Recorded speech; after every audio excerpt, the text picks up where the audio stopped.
મહેમાન ગાંધીનગર જિલ્લાના પ્રમુખ રાજભા ઠાકોર, ઉપપ્રમુખ અશોકસિંહ ઝાલા તથા દહેગામ તાલુકાના પ્રમુખ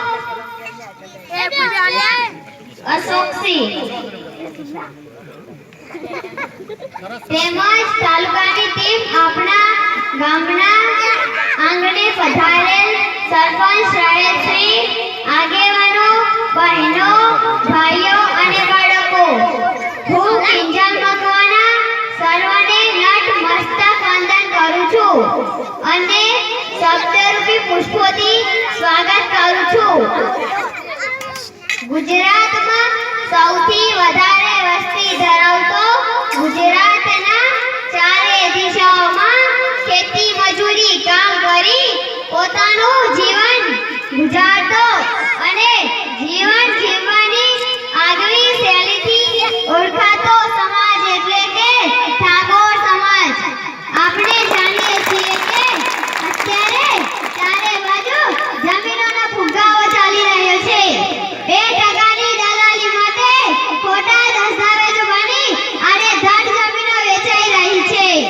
કેટલાક નાના છોકરા કે જેમને હજુ રમકડા રમવાની ઉંમર છે તેમને બાળ લગ્ન કરી તેમને જિંદગીના સોદા થઈ રહ્યા છે। આપણા સમાજનું યોગદાન આજે દારૂના નશામાં ધૂત બની રસ્તે રઝળતું થયું છે। આખરે આ ક્ષત્રિય સમાજ કઈ દિશા તરફ જઈ રહ્યો છે?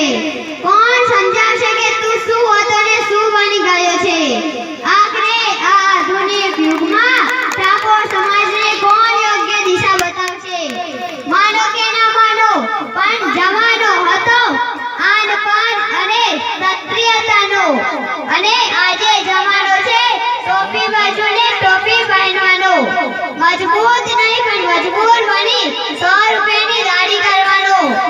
માનો કે ના માનો, પણ જમાનો હતો રજવાડી શાહી ઠાઠનો, ક્ષત્રિયતાનો અને આજે જમાનો છે ગરીબી રેખા નીચે આધાર ખિસ્સામાં રાખવાનું। ફરતો હતો તું ઘોડા ગાડીની શાહી સવારીમાં એક ક્ષત્રિય અને આજે પોતાના જિંદગીના બસ પેડલ મારી કર્યા। તારી પોઝિશન ફ્રન્ચર પ્રજાના હિત માટે લડતો હતો તું ક્ષત્રિય અને આજે પોતાના જ હક માટે લડી રહ્યો છે। તું ચાહે રેસ્પિંગની લાઈનમાં રહે કે બસ સ્ટોપની ભીડમાં, નક્કી ખોવાઈ ગઈ છે તારું અસ્તિત્વ। કોને લખાવી છે FRI? હર કોઈ બેઠા છે અંગ્રેજ અને હિટલરની ઓલાદ।